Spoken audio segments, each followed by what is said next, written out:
Miss Ella, perkenalkan, kami dari kelompok yang beranggotakan Ilona dan Kania akan mempresentasikan mengenai pemanasan global. Nah, yang pertama kami akan menjelaskan mengenai proses terjadinya pemanasan global. Jadi, pemanasan global terjadi karena meningkatnya gas-gas rumah kaca di atmosfer. Nah, gas-gas rumah kaca itu salah satunya seperti gas karbon dioksida. Nah, karbon dioksida itu dapat terjadi karena aktivitas alam dan juga aktivitas manusia. Nah, salah satu aktivitas alam itu seperti meletus gunung berapi. Kalau aktivitas manusia itu seperti penggunaan transportasi yang dapat yang menggunakan bahan bakar. Nah, pemanasan global juga disebut efek rumah kaca karena memiliki kayak hal yang sama seperti efek rumah kaca, di mana rumah kaca tersebut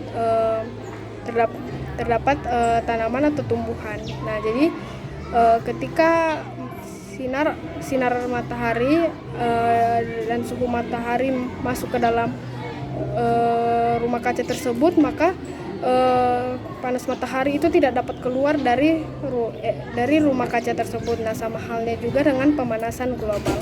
Nah, karena pemanasan global inilah yang membuat suhu di bumi itu lebih panas dibandingkan di luar sekitar di bagian luar. Nah, karena efek rumah kaca ini atau pemanasan global ini sehingga mengakibatkan peningkatan suhu di bumi yang akhirnya itu mencairnya es di kutub utara, dan karena mencairnya es kutub di utara sehingga permukaan air laut pun menjadi naik. Solusi yang dapat kita lakukan untuk mengurangi pemanasan global adalah yang pertama itu reforestasi atau pelestarian hutan. Nah, mengapa pelestarian hutan ini penting? Karena kan dalam pelestarian hutan kita menanam pohon. Nah, jadi pohon itu berguna untuk menyerap gas-gas rumah kaca, yaitu karbon dioksida. Nah, langkah-langkah untuk pelestarian hutan atau penanaman pohon, yang pertama kita akan memilih area untuk penanaman pohon. Yang kedua, kita akan menentukan spesies apa yang cocok untuk ditanam.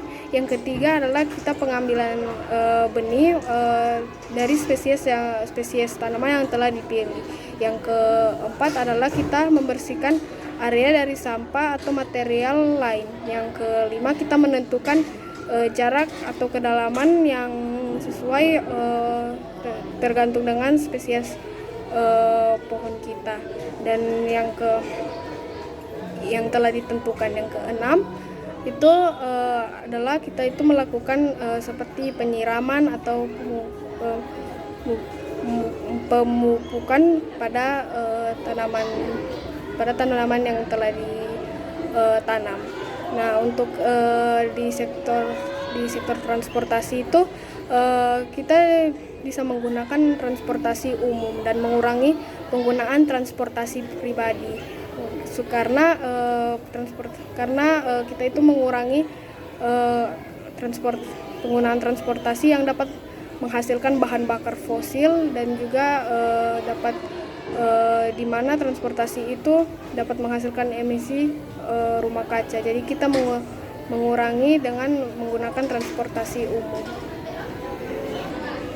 Jadi sekian presentasi dari kelompok kami. Semoga presentasi tersebut dapat menjadi manfaat untuk kita lebih bijak lagi dalam menjaga bumi kita. Terima kasih.